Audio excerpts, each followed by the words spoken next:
السلام علیکم ورحمۃ اللہ وبرکاتہ۔ کہتے ہیں کہ ایک بوڑھا شخص تھا جس کا اگرچہ دنیا میں کوئی نہ تھا، لیکن وہ بدتمیزی، بد اخلاقی اور بد زبانی کی وجہ سے کافی مشہور تھا۔ بڑے گھر میں اکیلا رہنے اور لوگوں کے اس رویے کی وجہ سے وہ پہلے سے بھی زیادہ غسیلا اور چڑچڑا اور بد اخلاق ہو گیا تھا۔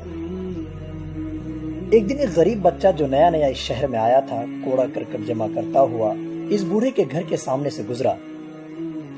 بوڑھا باغ کی صفائی کرنے میں مصروف تھا۔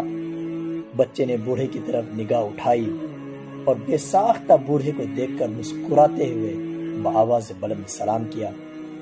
بوڑھا شخص جس کی طرف شاید چند سالوں سے کسی نے مسکرا کر نہ دیکھا تھا، بہت خوش ہوا۔ آج بچے کی مسکراہٹ کا قطرہ بوڑھے کے بنجر دل پر آب حیات بن کر گرا۔ اس نے اس بچے کو بلایا اور مسکرانے کی وجہ دریافت کی تو بچہ بولا، میری ماں نے کہا ہے کہ اگر زندگی میں کامیاب ہونا چاہتے ہو تو ہمیشہ دوسروں کو پہلا تحفہ مسکراہٹ کا دو۔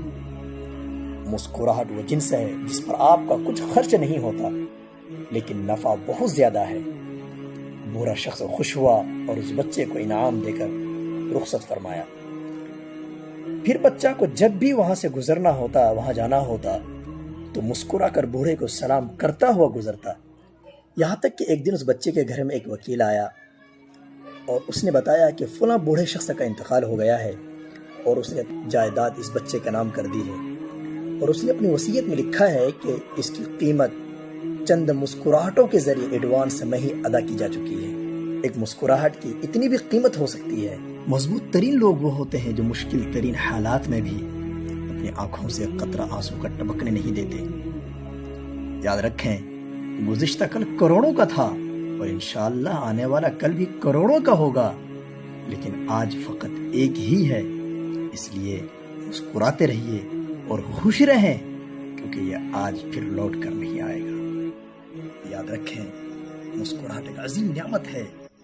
مسکراہٹ سے انسان کی زندگی میں ایک عجیب رونق پیدا ہوتی ہے۔ اور یہ بھی یاد رکھیں کہ جو مسکرانے کے لیے دلیل کے پیچھے بھاگتے ہیں، جو مسکرانے کے لیے دلیل ڈھونڈتے ہیں، کبھی مسکرا نہیں سکتے۔ اتنا ضرور خیال رکھیں کہ انسانوں کو خوش کرنے کے لیے اپنے اللہ کو ناراض نہ کیا جائے۔